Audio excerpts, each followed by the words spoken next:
നീ എങ്ങോട്ടാ? കാലത്ത് തന്നെ പുറപ്പെട്ടു നിൽക്കുന്ന ആൽവിനോട് ലക്കി ചോദിച്ചു. അന്നേരം നഥാൻ അവിടേക്ക് വന്നു. ഞാനൊരിടം വരെ പോവാ. അത് മനസ്സിലായി, എവിടേക്കാന്നാ ചോദിച്ചത്? ലക്കി വീണ്ടും ചോദിച്ചു. അത് എലീനയുടെ ഒപ്പം ആ വിക്ടറിനെ കാണാൻ. അതിന് ഇന്നലെ പോയതല്ലേ നീ, ഇന്നും പോകണോ? നഥാൻ ചോദിച്ചു. എടാ, കുറച്ചൊക്കെ മനസാക്ഷിയാകാം. നിങ്ങളൊന്നും അവനെ കാണാൻ ഹോസ്പിറ്റലിൽ പോയില്ലല്ലോ. ആൽവിൻ കൂട്ടുകാരോട് തട്ടിക്കയറി. നിന്റെ അത്ര മനസാക്ഷി ഞങ്ങൾക്കില്ല. നീ എലീനെ കണ്ടിട്ടാണ് ഈ തുള്ളലെങ്കിൽ വേണ്ട, അത് നല്ലതല്ല, നഥാൻ പറഞ്ഞു. നീ കരുതുന്ന പോലെയുള്ള ഒരാളല്ല അവള്. അല്ല, എനിക്കറിയാം എലീന എങ്ങനെയുള്ള കുട്ടിയാണെന്ന്. പെൺകുട്ടികളെക്കുറിച്ച് നീ എനിക്ക് ക്ലാസ് എടുക്കണ്ട നഥാൻ. നീ കാതറിനെ മാത്രമേ കണ്ടിട്ടുള്ളൂ, ഞാനങ്ങനെയല്ല. എടാ നീ...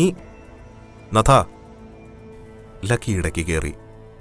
നീ കുറെ പെൺകുട്ടികളെ കണ്ടു കാണും, സമ്മതിച്ചു. പക്ഷേ നീ എലീനയോട് അടുക്കുന്നത് അത്ര നല്ലതല്ല. ഞങ്ങൾ പറയുന്നത് കേൾക്ക്, നീ പോകരുത്. ഞാൻ പോകും, ആൽവിൻ പറഞ്ഞു. നീ പോകില്ല, നഥാൻ പറഞ്ഞു. നഥാ, നീ എൻ്റെ സുഹൃത്ത് മാത്രമാണ്. ഞാൻ ആരുടെ ഒപ്പം പോകണോ വേണ്ടയോ എന്ന് തീരുമാനിക്കുന്നത് ഞാൻ മാത്രമാണ്. ആൽവിൻ അവിടുന്ന് ഇറങ്ങി നടന്നു. അവനെന്താ ഇങ്ങനെ? നഥാൻ ദേഷ്യത്തോടെ സോഫയിലേക്കിരുന്നു. പോവാണെ പോട്ട് പുല്ല്, കൈയോടെ കിട്ടുമ്പോൾ പഠിക്കും. നഥാ, നമുക്ക് നമ്മുടെ വഴിക്ക് പോവാം. ആ ബുക്കിൻ്റെ കവർ ലാബിൽ കൊടുത്ത് നമുക്ക് കൊടുങ്ങല്ലൂർ വരെ പോകണം ഇന്ന് തന്നെ. കാതറിൻ, പോയി റെഡിയായിക്കോ. അവൾ ശരിയെന്ന് തലയാട്ടി റൂമിലേക്ക് പോയി. അവൻ്റെ പോക്ക് ശരിയല്ല ലക്കി. അവനോടെല്ലാം തുറന്നു പറയണമെന്നുണ്ട്.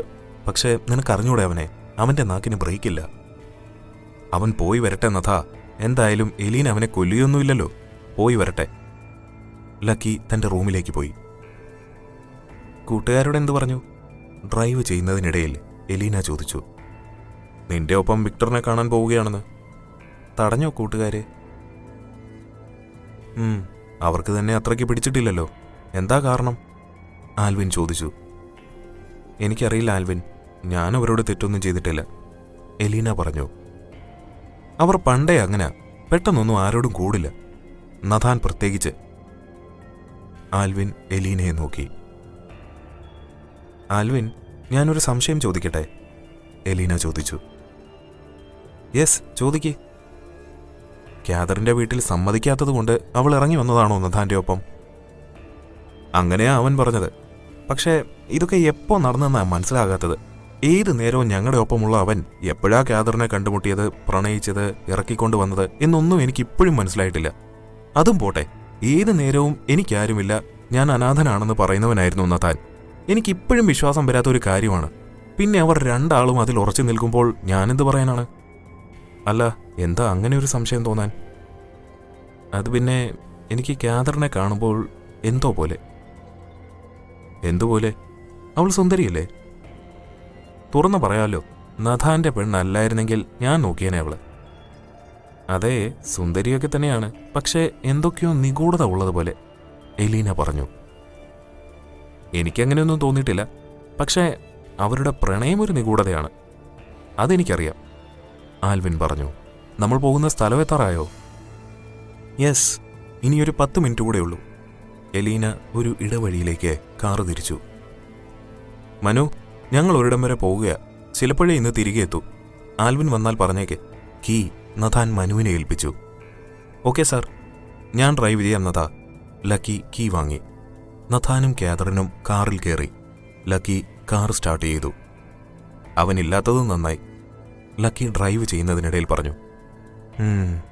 അവൻ എന്തൊക്കെയോ മാറ്റങ്ങളുണ്ട്. ഏത് നേരവും എലീനയോടാണ് കൂട്ട്. അവൻ കുഞ്ഞൊന്നും അല്ലല്ലോ നഥാ. അവൻ്റെ അടുത്ത് അവളുടെ വിളച്ചിലൊന്നും നടക്കില്ല. ആശാൻ കാണുന്ന ആദ്യത്തെ പെണ്ണൊന്നും അല്ലല്ലോ എലീന. നമ്മൾ അവിടെ എത്താൻ ഒരു നേരമാകില്ല നഥാ. മട്ടാഞ്ചേരി മതിയായിരുന്നു. ഇത് കൊടുങ്ങല്ലൂർ എത്രയുണ്ടെന്നറിയാവോ? അറിയാം. മട്ടാഞ്ചേരി വേണ്ടെന്ന് വെക്കാൻ കാരണമുണ്ട്. മട്ടാഞ്ചേരിയിൽ പോവുകയാണെങ്കിൽ ജൂതപ്പള്ളിയിൽ പോകണം. അത് വേണ്ട, അത് ഒന്നുകൂടി പബ്ലിക് പ്ലേസ് ആണ്. കൊടുങ്ങല്ലൂർ പോകാം. ഒരിക്കൽ ഞാൻ പോയ വഴിയാ അത്. നീ എപ്പോൾ പോയി? ഓർഫനേജിലായിരുന്ന സമയം നമ്മുടെ ബാച്ചിലെ വിനായകന്റെ വീട് കൊടുങ്ങല്ലൂരാണ്. ഞാൻ അവനെ വിളിച്ചിരുന്നു. നമുക്ക് പോകാൻ പറ്റിയ ഏറ്റവും നല്ല സ്ഥലം അതുതന്നെയാ, കൊടുങ്ങല്ലൂര്. അതെന്താ? ഈ ബുക്കുകൾ പഴയതല്ലേ. കൊടുങ്ങല്ലൂരും അവിടെയുള്ള ജൂത കുടുംബങ്ങൾക്കും അതേ പഴക്കമുണ്ട്. കേരളത്തിലെ പ്രധാന തുറമുഖമായിരുന്നു മുസിരിസ് എന്ന അന്ന് വിളിച്ചിരുന്ന ഇന്നത്തെ കൊടുങ്ങല്ലൂര്. ചേരമാൻ രാജാക്കന്മാരുടെ തലസ്ഥാനം. ഇന്ത്യയിലെ ആദ്യത്തെ മുസ്ലിം പള്ളിയായ ചേരമാൻ ജുമാ മസ്ജിദ് കൊടുങ്ങല്ലൂരാണ്. പുരാതനമായ ഒരുപാട് വാണിജ്യങ്ങൾ നടക്കുന്ന സ്ഥലം. രാമായണത്തിലും സംഘകാല കൃതികളിലുമൊക്കെ കൊടുങ്ങല്ലൂരിനെക്കുറിച്ച് പരാമർശമുണ്ടെന്ന് ഒരിക്കൽ ഫാദർ ഗബ്രിയേൽ പറഞ്ഞത് കേട്ടിട്ടുണ്ട്. ഫാദറിനെങ്ങനെ ഇതൊക്കെ അറിയാ? ലക്കി ചോദിച്ചു. അങ്ങേരിങ്ങനെയുള്ള ചരിത്ര പ്രധാന സ്ഥലങ്ങളിലൊക്കെ യാത്ര ചെയ്യുക, അതിനെക്കുറിച്ച് എഴുതുക എന്നതൊക്കെ ഒരു ഹോബിയായിരുന്നു. ഫാദറിൻ്റെ ഒരു കസിൻ ഇടയ്ക്ക് പള്ളിയിൽ വരും. ഒരു കുന്നംകുളംകാരൻ ഈയപ്പേട്ടൻ. കുന്നംകുളത്ത് അറിയപ്പെടുന്ന ഒരു കച്ചവടക്കാരനാണ് പാരമ്പര്യമായിട്ട്. അങ്ങേര് പറയുന്നത് കേട്ടാൽ തോന്നും കച്ചവടം കണ്ടുപിടിച്ചതേ മൂപ്പരാണെന്ന്. പള്ളിപ്പെരുന്നാളിന് എന്നെയും കൂട്ടി പോകും. എന്നിട്ട് ഓരോ സാധനങ്ങൾക്ക് വില പേശും. എന്നിട്ടൊരു ഡയലോഗാ, ഈ കുന്നംകുളംകാരെ കച്ചവടം പഠിപ്പിക്കില്ലേ ഷഫിയേ? എന്ത് കണ്ടാലും പറയും. അടുത്ത തവണ ഈയപ്പേട്ടൻ വരുമ്പോൾ അത് കുന്നോളത്തുനിന്ന് വാങ്ങി വരാമെന്ന് പറഞ്ഞാൽ അടുത്ത തവണ സാധനം കയ്യിലെത്തും. ഈയപ്പേട്ടൻ പറയുന്നത് കേൾക്കാം, വെണ്ണീർ വരെ കച്ചവടം ചെയ്യുന്നവരാണ് അവരെന്ന്. കൊള്ളാമല്ലോ. ലക്കി ചിരിച്ചു. ഒരിക്കൽ ഒരു പള്ളിപ്പെരുന്നാളിന് ഫാദർ എന്നെയും കൂട്ടി കുന്നംകുളം പോയിട്ടുണ്ട്. അന്ന് കൊടുങ്ങല്ലൂർ വഴിയാ പോയത്. അന്ന് ഫാദർ എനിക്ക് കൊടുങ്ങല്ലൂർ അമ്പലം കാണിച്ചു തന്നിട്ടുണ്ട്. പക്ഷെ അന്നത്തെ നഥാൻ അറിയില്ലല്ലോ ആ വഴിക്ക് തന്റെ രഹസ്യങ്ങൾ അറിയാൻ ഇനിയും വരേണ്ടി വരുമെന്നത്. നഥാൻ പുറത്തേക്ക് നോക്കിയിരുന്നു. ഡോറ് തുറന്ന് ആൽവിനും എലീനയും പുറത്തിറങ്ങി. ആൽവിൻ ചുറ്റും നോക്കി. നിറയെ മരങ്ങൾ വളർന്നു നിൽക്കുന്നിടം. നടുവിൽ ഒരു വീട്. ഈ നാട്ടിൽ വെളിച്ചമെത്തുന്ന സ്ഥലമൊന്നുമില്ലേ? ആൽവിൻ ചോദിച്ചു. ആകെ ഇരുട്ടാണല്ലോ. ഇവിടെ എല്ലാവർക്കും ഇരുട്ടിനോടാ താല്പര്യം. വെളിച്ചമുണ്ടായിട്ട് കാര്യമില്ലെന്ന് ഇവിടെയുള്ളവർക്ക് നന്നായി അറിയാം ആൽവിൻ. വാ, അവൾ വിളിച്ചു. ഇതാരുടെ വീടാ? ആൽവിൻ എലീനയ്ക്ക് പിന്നിൽ നടക്കുമ്പോൾ ചോദിച്ചു. എന്റെ വീടാ. അവൾ വാതിൽ തുറന്നു. ഇവിടെ ആരും ഇല്ലേ? ഇല്ലെങ്കിൽ എന്തെങ്കിലും കുഴപ്പമുണ്ടോ? ആൽവിനെ തിരിഞ്ഞു നോക്കി എലീന ചിരിച്ചു. എനിക്ക് കുഴപ്പമൊന്നുമില്ല. ആൽവിനെ ചിരിച്ചു. എങ്കിൽ വാ. എലീന ചിരിച്ചു. നീ ചോദിച്ചില്ലേ സാത്താൻ രക്ഷിക്കുമോ എന്ന്? അവൻ മൂളി. അവൾ ചുമരിലെ ഒരു ഫോട്ടോ കാണിച്ചു കൊടുത്തു. ഇതാരാണെന്ന് മനസ്സിലായോ? ആൽവിൻ ചുമരിലെ ഫോട്ടോയിലേക്ക് നോക്കി. ഒരു ചെറിയ പെൺകുട്ടിയുടേതായിരുന്നു ആ ഫോട്ടോ. ഇല്ല, ഇതാരാ? ആരാണെന്ന് പറയാം. ആ കുട്ടിക്ക് എന്തെങ്കിലും പ്രശ്നമുള്ളതായി തോന്നുന്നുണ്ടോ? ആൽവിൻ ഒന്നുകൂടി ഫോട്ടോയിലേക്ക് നോക്കി. കണ്ണ് കാണില്ലേ ഈ കുട്ടിക്ക്? ഇല്ല എന്നല്ല, ഇല്ലായിരുന്നു. ഞാനാ അത്. എനിക്ക് 7 വയസ്സുവരെ കാഴ്ചയില്ലായിരുന്നു. പിന്നെ എങ്ങനെ? നീ പരിഹസിച്ച സാത്താൻ തന്നതായി കാഴ്ച. എന്റെ പപ്പ അതിന് സാത്താൻ ആവശ്യപ്പെട്ട ബലി കൊടുത്തു. നീ എന്തൊക്കെയാ പറയുന്നത് എലീന? സത്യം ആൽവിൻ, ഞാൻ സത്യമാ പറഞ്ഞത്. എലീന അവന്റെ കൈ പിടിച്ചു പറഞ്ഞു. അന്നു മുതൽ ഞാൻ സാത്താനെ സേവിച്ചു തുടങ്ങി. നമ്മൾ എന്താഗ്രഹിച്ചാലും കിട്ടും. എന്താഗ്രഹിച്ചാലും കിട്ടുമോ? ആൽവിൻ ചോദിച്ചു. കിട്ടും, എലീന ഉറപ്പ് പറഞ്ഞു. നിനക്കെന്താ വേണ്ടത്? എനിക്കൊരു പെണ്ണിനെ വേണം, ആൽവിൻ പറഞ്ഞു. പെണ്ണോ? ഏത് പെണ്ണ്? കാതറിനെ. ആൽവിൻ എലീനയെ നോക്കി. അത് നിന്റെ കൂട്ടുകാരൻ്റെ പെണ്ണല്ലേ? അതെ, അതുകൊണ്ട് തന്നെയാ പറഞ്ഞത്. കാതറിനെ എനിക്ക് വേണം. നിന്റെ സാത്താനെ കൊണ്ട് പറ്റുമോ? അവൻ ചോദിച്ചു. പറ്റും, പക്ഷേ അതിന് നീ വിചാരിക്കണം. ഞാനെന്താ ചെയ്യേണ്ടത്? സേവിക്കണം, സാത്താനെ പ്രാർത്ഥിക്കണം, വിശ്വസിക്കണം. എന്നാൽ മാത്രമേ നിനക്ക് നീ ആഗ്രഹിച്ചത് കിട്ടുകയുള്ളൂ. അങ്ങനെയാണെങ്കിൽ അവളെ സ്വന്തമാക്കാനുള്ള വഴി നിനക്ക് മുന്നിൽ സാത്താൻ തുറന്നു തരും. പറ്റുമോ? ശരി, ഞാൻ പ്രാർത്ഥിക്കാം. എങ്ങനെയാ പ്രാർത്ഥിക്കേണ്ടത്? ആൽവിൻ ചോദിച്ചു. എലീന തന്റെ പ്രാർത്ഥന മുറിയിലേക്ക് നടന്നു. പിന്നാലെ ആൽവിനും. മുറിയിൽ അവൾ കറുത്ത തുണിയിൽ മൂടിവെച്ച ഒരു പെട്ടി തുറന്നു. ഒരു മാല കയ്യിലെടുത്തു. അവന്റെ കഴുത്തിൽ ഇട്ടുകൊടുത്തു. എന്നും നിന്റെ ആഗ്രഹം പറഞ്ഞ് സാത്താനെ പ്രാർത്ഥിക്കുക. പ്രത്യേക പ്രാർത്ഥനയിൽ പങ്കെടുക്കുക. വിദൂരമല്ലാതെ നിന്റെ സ്വപ്നത്തിൽ സാത്താൻ വരും. അവൻ നിന്നോട് ആവശ്യപ്പെടുന്നത് ചെയ്തു കൊടുക്കുക. നിന്റെ ആഗ്രഹം എന്ത് തടസ്സമുണ്ടായാലും സാത്താൻ സാധിച്ചു തരും. അവൾ അവന്റെ മൂർധാവിൽ കൈവച്ച് എന്തോ ഉരുവിട്ട് തുടങ്ങി. ആൽവിന്റെ കണ്ണുകൾ തനിയെ അടഞ്ഞു. കണ്ണുകൾ അടച്ചിരുന്ന കാതറിൻ കണ്ണുകൾ തുറന്ന് ദൂരേക്ക് നോക്കിയിരുന്നു. നിനക്ക് ബോറടിച്ചോ കാതറിൻ? നഥാൻ പിന്നിലേക്ക് തിരിഞ്ഞു നോക്കിയപ്പോൾ അവൾ അവനെ നോക്കി പുഞ്ചിരിച്ചു. കുറച്ചും കൂടിയുണ്ട്, അവൻ പറഞ്ഞു. അവൾ ശരിയെന്ന് തലയാട്ടി. നഥാൻ തിരിഞ്ഞപ്പോൾ കാതറിൻ എസ്തേറിന്റെ ഡയറി തുറന്നു. ഇമ്മാനുവൽ, ഞാൻ അറിയും തോറും ആഴം കൂടുന്ന കടലാണവൻ. എൻ്റെ പ്രണയം, എൻ്റെ ജീവൻ. അവനോട് ഞാൻ ഇരുണ്ട ഭൂമിയുടെ രാജകുമാരിയാണെന്ന് മറച്ചുവെക്കുന്നതിൽ അത്യന്തം ഞാൻ വിഷമിക്കുന്നു. എന്നോട് ക്ഷമിക്കുക ഇമ്മാനുവൽ. ഓരോ ശ്വാസത്തിലും എനിക്ക് നിന്നോടുള്ള പ്രണയം കൂടുകയാണ്. നീയില്ലാതെ ഒരു നിമിഷം പോലും കഴിയുക വയ്യ. നിന്നെ പിരിഞ്ഞാൽ അത് എസ്തേറിന്റെ മരണമാണ്. അതിനാൽ ഞാൻ എൻ്റെ സത്യം മറച്ചുവെക്കുന്നു. കാതറിൻ ഓരോ പേജും മറിച്ചു നോക്കി. ഇമ്മാനുവൽ, അവൻ ഏതനാണ്. ഇരുണ്ട ഭൂമിയുടെ ശത്രുക്കൾ. ഓർമ്മ വെച്ച മുതൽ ഞാൻ കേൾക്കുന്ന സത്യമാണത്. ഞങ്ങളെ ഇരുണ്ട ഭൂമിയിലേക്ക് തള്ളിയവർ. വിശുദ്ധ രക്തം ബലി കൊടുത്ത് സാത്താനെ പ്രീതിപ്പെടുത്തേണ്ട ഞാൻ. അതേ ഏഥന്റെ കാമുകി, ശത്രുവിൻ്റെ കാമുകി. ഞാൻ എന്തു ചെയ്യും? ഏഥന്റെ രക്തം ബലി കൊടുക്കണം. പക്ഷേ അതെൻ്റെ ഇമ്മാനുവലാണ്. എനിക്കെങ്ങനെ കഴിയും? സദാ ചിരിച്ചു മാത്രം എന്നോട് സംസാരിക്കുന്ന ഇമ്മാനുവലിനെ ഞാൻ എങ്ങനെ? എന്നെ മാത്രം കൊണ്ടു നടക്കുന്ന ആ ഹൃദയത്തിൻ്റെ മിടിപ്പ് ഞാൻ എങ്ങനെ ഇല്ലാതെയാക്കും? എനിക്ക് കഴിയില്ല. എന്നെക്കൊണ്ടാകില്ല. എൻ്റെ ജീവൻ എടുത്തോളൂ. ഇമ്മാനുവലിനെ ഞാൻ കൊല്ലില്ല. എന്നെക്കൊണ്ടാവില്ല. അവൾ അത് അടച്ചു വെച്ച് വിൻഡോയിലൂടെ പുറത്തേക്ക് നോക്കി. എസ്തേർ, ഈ ഡയറി വായിക്കുന്ന ഒരാളും നിങ്ങളെ പഴിക്കില്ല. നിങ്ങൾ ഇമ്മാനുവേൽ ഏഥനെ അത്രയും പ്രണയിച്ചിരുന്നു. നിങ്ങൾ ഇമ്മാനുവേൽ ഏഥനെ പ്രണയിക്കുന്നത് പോലെ തന്നെ ഞാൻ നഥാൻ ഡാനിയേൽ ഏഥനെയും പ്രണയിക്കുന്നു. നിന്റെ അനുയായികൾ കാത്തിരിക്കുന്നത് നടക്കില്ല. നീ പറഞ്ഞില്ലേ ഏഥൻ കുടുംബത്തിൽ ഇനിയൊരു വിശുദ്ധ രക്തവും ജനിക്കില്ല എന്ന്. ജനിച്ചു, വളർന്നു. പക്ഷേ ആ രക്തം നിന്റെ കാൽക്കൽ വീഴില്ല. കാതറിൻ ആലോചിച്ചു. ലക്കി, ദേ ആ കാണുന്നതാണ് കൊടുങ്ങല്ലൂർ ക്ഷേത്രം. നഥാൻ വിരൽ ചൂണ്ടി. നീ കാറ് നിർത്ത്, നമുക്ക് ആ കടയിൽ നിന്ന് ഒരു ചായ കുടിക്കാം.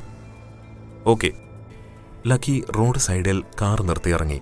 ഒപ്പം നഥാനും കാതറിനും. നഥാ, നീ ചായ പറയേ, ഞാനിപ്പോൾ വരാം. അവൻ റോഡ് മുറിച്ച് കടന്ന് അമ്പലത്തിന് മുന്നിൽ പോയി നിന്ന് കൈകൾ കൂപ്പി കണ്ണുകൾ അടച്ചു.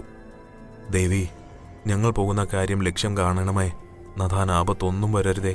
പ്രാർത്ഥിച്ചു കഴിഞ്ഞ് അവൻ നഥാന്റെ അടുത്തേക്ക് വന്നു. നഥാൻ കയ്യിലിരുന്ന ഗ്ലാസ് അവന് കൊടുത്തു. ചേട്ടാ, ഇവിടുത്തെ പ്രതിഷ്ഠ കണ്ണകിയാണെന്ന് കേട്ടിട്ടുണ്ട്, ശരിയാണോ? നഥാൻ ചായക്കടക്കാരനോട് ചോദിച്ചു. ആ, കണ്ണകിയാണെന്നും ആദിപരാശക്തിയാണെന്നും ഒക്കെ കഥകളുണ്ട്. നഥാൻ കാശ് കൊടുത്തു. ലക്കി, ഇവിടുന്ന് റൈറ്റിലേക്കിട്ടാ. ഓക്കെ. ലക്കി കാർ സ്റ്റാർട്ട് ചെയ്തു. ഇത് രഹസ്യമായിരിക്കണം ആൽവിൻ. നിന്റെ മനസ്സിലെ ആഗ്രഹം പോലെ തന്നെ രഹസ്യമായിരിക്കണം. എലീന തിരിച്ചു വരുമ്പോൾ പറഞ്ഞു. ആൽവിൻ തിരിച്ചൊന്നും പറഞ്ഞില്ല. ആൽവിൻ, എലീന അവനെ തട്ടി വിളിച്ചു. എന്താ? അവൻ അവളെ നോക്കി. നീ എന്താ ആലോചിക്കുന്നത്? ഞാൻ പറഞ്ഞത് വല്ലതും കേട്ടോ? ഒന്നുമില്ല. നീ എന്താ പറഞ്ഞത്? ഇതെല്ലാം നിന്റെ മനസ്സിൽ കാതറിനോടുള്ള മോഹം പോലെ രഹസ്യമായിരിക്കണമെന്ന്. ആ, അത് ഞാൻ നോക്കിക്കോളാം. പക്ഷേ ഇതെങ്ങനെ നടക്കുമെന്നതാണ്. നഥാൻ അവളെ ഒറ്റയ്ക്കാക്കി പോകുമെന്ന് എനിക്ക് തോന്നുന്നില്ല. എലീന ദേഷ്യത്തിൽ കാർ നിർത്തിയിറങ്ങി. എന്താ എലീന? ആൽവിൻ കാറിൽ നിന്നിറങ്ങി. നീ ആ മാല ഇങ്ങൂരിക്കോളൂ. ഞങ്ങൾ പവിത്രമായി കരുതുന്ന ഒന്നാണത്. എന്നിട്ട് നീ നിന്റെ ദൈവത്തോട് പ്രാർത്ഥിക്കുക, കാതറിനെ നിനക്ക് വേണമെന്ന്. കിട്ടുമോ ഇല്ലയോ എന്ന് നമുക്ക് നോക്കാം. എലീന ആ മാലയിൽ കൈവച്ചപ്പോൾ ആൽവിൻ എലീനയെ തടഞ്ഞു. ഞാൻ നിന്നെ വിശ്വസിക്കുന്നു എലീന. ആൽവിൻ പറഞ്ഞപ്പോൾ എലീനയ്ക്ക് സന്തോഷമായി. എങ്കിൽ നിന്റെ ആഗ്രഹം നടക്കും ആൽവിൻ. അവൾ അവന്റെ മുഖത്ത് നോക്കി ചിരിച്ചു. ആ, നിന്നെ കണ്ടു. നഥാൻ ഫോൺ കട്ട് ചെയ്തു. ലക്കി, അവിടെ കാർ നിർത്തിക്കോ. നഥാൻ പറഞ്ഞിടത്ത് ലക്കി കാർ നിർത്തിയിറങ്ങി. അളിയാ. ലക്കി വിനായകന് കൈ കൊടുത്തു. ലക്കി. അവനും തിരികെ കൈ കൊടുത്തു. നഥാ. അവൻ നഥാനെ നോക്കി. കാതറിൻ കാറിൽ നിന്നിറങ്ങി നഥാന് പിന്നിൽ വന്നു നിന്നു. വായോ. വിനായകൻ വീട്ടിലേക്ക് അവരെ ക്ഷണിച്ചു. അമ്മോ, 3 ചായ എടുക്കോ. അവൻ അകത്തേക്ക് നോക്കി വിളിച്ചു. ആ. അകത്ത് നിന്ന് വിളി കേട്ടു. ഇത് വിനായക, ഞാനൊരു കാര്യം പറഞ്ഞാൽ നീ വിശ്വസിക്കുമോ? ഇത് നമ്മുടെ നഥാന്റെ കുട്ടിയാകുന്നു. എന്തുട്ട്? വിനായകൻ നഥാനെ നോക്കി. നമ്മുടെ ഈസിലുണ്ടായിരുന്ന ട്രീസ മോൾ ഇതറിഞ്ഞാൽ ചങ്കുപൊട്ടി ചാവൂലോ. കാതറിൻ നഥാനെ ഒന്ന് നോക്കി. നീയേ ട്രീസ മോളെ ഒരു സൈഡിൽ വെച്ചിട്ട് പറകിടിയേ, എന്തൂട്ടായി ഞാൻ പറഞ്ഞ കാര്യം? നഥാൻ വിനായകനെ കളിയാക്കി. നീ പണ്ടും ഞങ്ങളുടെ ഭാഷേനെ കളിയാക്കുന്നത് കൂടുതലാ. അധികം കളിച്ചാ 3 ഈ ജില്ല കടക്കില്ല. വിനായകൻ ചിരിച്ചു. നീ പറഞ്ഞ കാര്യം ഞാൻ അന്വേഷിച്ച്. ഇവിടുത്തെ ജൂതപ്പള്ളിയിൽ പോയിട്ട് കാര്യമൊന്നുമില്ല. പണ്ടത്തെ പോർച്ചുഗീസ് ഡച്ചുകാർ വന്നതോടെ ഇവിടുത്തെ ജൂതന്മാർ കുടിയേറിപ്പോയി. ഇത് നിനക്ക് വിളിച്ചപ്പോൾ പറയായിരുന്നില്ലേ? ലക്കി ചോദിച്ചു. നീയെ ഞാൻ പറയണത് മുഴുവൻ കേൾക്കിഷ്ടാ. കാര്യമല്ലാണ്ട് ഞാൻ വരാൻ പറയോ? അവൻ നഥാനെ നോക്കി. പണ്ടിവിടെ ജൂതന്മാരുള്ള കാലത്ത് അവരിൽ ആരോ തിരിച്ച് ഇസ്രായേൽ പോകുമ്പോൾ ഇവിടെ ഉണ്ടായിരുന്ന ഒരു ഫാമിലിനെ കൂടെ കൊണ്ടുപോയി. പിന്നെ അവർ അവിടെ നിന്നേ ആയിരുന്നു. ഒരു 2 വർഷങ്ങൾക്ക് മുന്നേ അവർ തിരിച്ചിവിടെ വന്നു. ഇവിടെ ഉള്ള ഒരു അമ്മച്ചിക്ക് നീ ഈ പറഞ്ഞ ഭാഷ അറിയാം. നീ വലിയ അന്വേഷണം നടത്തിയെന്ന് തോന്നുന്നു, ലക്കി ചോദിച്ചു. എന്തൂട്ടിന്? ഷെർലോക്ക് ഹോംസിനേക്കാൾ വലിയ ഡിറ്റക്റ്റീവ് ഉണ്ട് ഇവിടെ. എന്റെ അമ്മ ഇവിടുത്തെ അയൽക്കൂട്ടം സെക്രട്ടറിയാ. അത് കേട്ടപ്പോൾ അവർ ചിരിച്ചു. അതേടാ, ഞാനേ അയൽക്കൂട്ടം സെക്രട്ടറി ആയതുകൊണ്ട് നിനക്ക് ഇങ്ങനൊരു കാര്യം കിട്ടിയില്ലേ? അവന്റെ അമ്മ ചായയും കൊണ്ടുവന്നു. അമ്മയെ കണ്ടപ്പോൾ അവർ 3 പേരും എഴുന്നേറ്റു. നിങ്ങളിരിക്കെ, അവന്റെ അമ്മ പറഞ്ഞു. അമ്മ, ഇതെന്റെ കൂട്ടുകാരാണ്. ഇത് ലക്ഷ്മൺ, ഇത് നഥാൻ, ഇത് നഥാന്റെ വൈഫ്. വിനായകൻ സംശയത്തോടെ പറഞ്ഞു.